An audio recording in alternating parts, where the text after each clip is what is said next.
الشيطان الرجيم. Ano? Allahumma inni as'aluka min fadlik.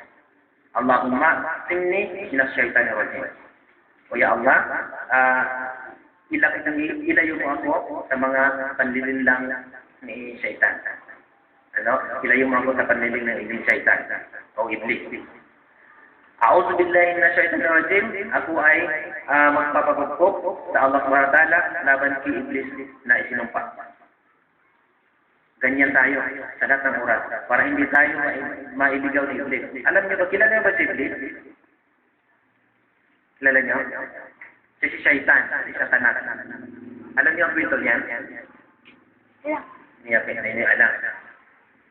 Si Iblis nung araw ay kasama yan ng mga nilikha, mga malaikat, mga injil. Nung sabihin ng Allah Subhanahu wa Ta'ala na ako ay nilikha ng isang mamamahala sa mundo. Yun nga tayo ng mga tao, si Adan. Nung nilikha niya si Adan, si Iblis ay nagkaroon ng paninibugho. Nagsiselo siya at nainggit si Iblis, si Adan. Ngayon, nung mabuo si Adan at nabigyan ng kaluluwa, inutusan niya ang lahat ng mga nilalang at ang mga malaikat na magbigay kayo ng pagpapatira pa sa aking kautusan kay Adan.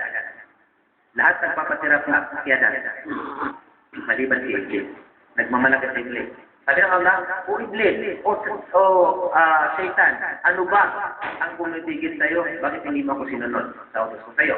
Sabi ni Iblis,